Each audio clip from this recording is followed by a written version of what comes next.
Hello, welcome to Life Matters. My name is Herlihy-Starr. Semper Fi, Semper Fidelis. It's the motto of the Marine Corps, and my guest almost became one of the few and the proud until he heard a higher call to battle, to the priesthood, and to the cause for human life. Today, Father Thomas Euteneuer is president of Human Life International. It's the largest pro-life organization in the world, with representatives in over 80 countries. Father Euteneuer speaks around the world, encouraging people to protect life. His battleground now is protecting the third world from adopting the abortion culture of the first world.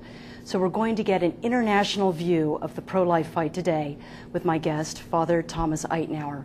Welcome, Father. Thank you. Glad you're here. With you. Yeah. I'd like to invite our viewers to join in the conversation today, and you can do that by dialing the number 617-973-4848. So, Father, I'd like to begin by asking you, how did you get involved with the pro-life effort? What motivated you? Well, years ago when I was a college student, I remember experiencing abortion for the first time. I mean, the reality of abortion. Abortion can be an abstract thing. It can be a political concept until you have an experience of it. And I remember when I was a sophomore in college, a friend of mine came and asked to borrow my car. And I asked him why he wanted to use it, and he said he wanted to take his girlfriend for an abortion. And all of a sudden it became clear to me that I was going to be complicit in helping someone to actually kill a baby. This is what abortion is, and I couldn't agree to that. So I said no, which was the right thing to say, of course. But as I look back on it, I still feel like what I should have done over and beyond just saying no to the complicity in involving myself in an abortion was to fight for the life of that baby.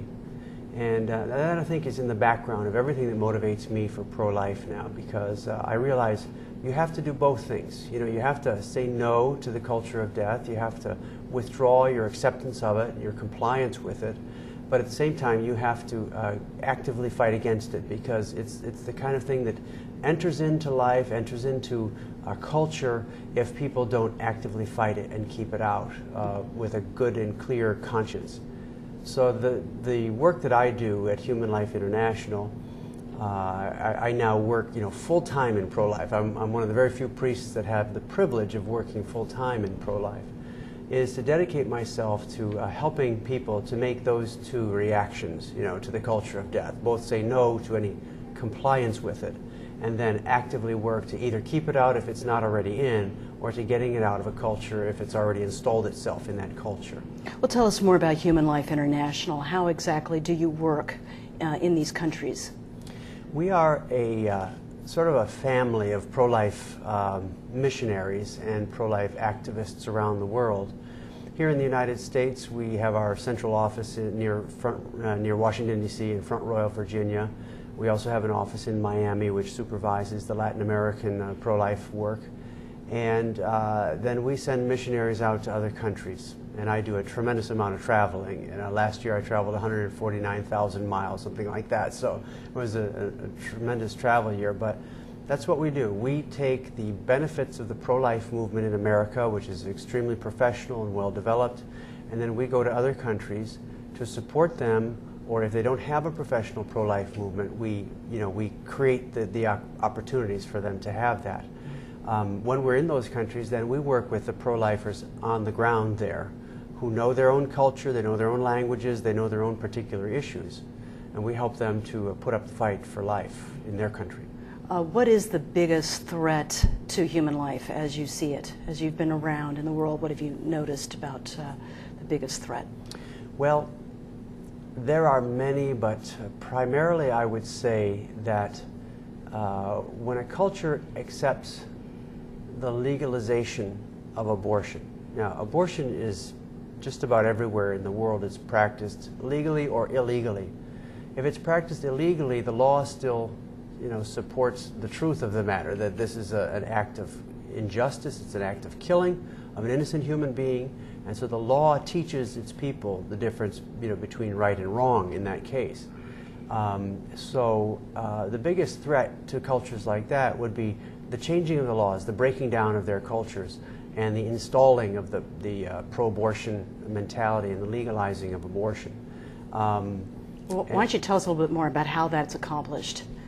Right. Well, I always say that, there's no culture in the world that is naturally pro-abortion. There's no society whose people stand up and march in the streets and say, we want abortion, give us abortion. It just doesn't work that way.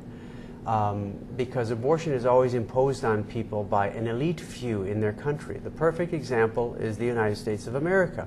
We have a complete abortion culture because of the vote of 7 men. Just, the Supreme Court justices who imposed this on all of us without our consent, without consulting us, overnight. And so we have an abortion on demand culture that is fairly extreme. And this kind of thing happens everywhere. Sometimes it's through a legislative process, sometimes it's through judicial activism. And always, however, always, it's motivated by international organizations that are financed to the teeth by the first world countries, as you so clearly said at the beginning, trying to work with activists on the ground there in those countries to just simply impose it on the people. Because nobody in Africa, nobody in Latin America, nobody in Asia is asking for abortion. What is their culture like in those countries? When you say that they don't want abortion, what is it about those societies that makes them, they don't want it? Well, nobody wants abortion because everybody affirms the basic value of human life. Okay, we have to be cultured into accepting the idea of abortion. And this is what happens if you have years or decades of pro-abortion propaganda, which change the values of society. Okay, the innate natural values of society affirm the basic right to life and the sanctity of human life, the sanctity of marriage and family. I mean, all traditional societies, such as all societies in Africa, you go anywhere in Africa, you're going to find strong families and marriages, very traditional concepts of family. And they abhor the idea of abortion. Okay, but Westerners come into Africa, just as a case in point, and they say that you people are poor in this continent or in this country because you have too many kids. So they begin to infiltrate their brains with this idea that kids are bad, large families are irresponsible, and that you got to change something in order to get up to speed with the rest of us. That kind of keep up with the Joneses type of mentality. But they don't naturally think that way. They don't naturally think that they're poor, even though they might suffer a lot. And if they had the chance, if they had the economic resources, if they had the help going to them for the important things of developing their country, they wouldn't be asking for abortion at all. Shouldn't we be concerned about overpopulation? We see many pictures of starving Africans, in India, children on the streets begging. It would seem as if parents had, a number of children that they could economically support, it would seem to make the family more able to survive and do well, and the country itself could be more economically, better off. Well, the overpopulation myth that you started out with there is one of the most heinous myths I've ever seen perpetrated on the human race, to be quite honest.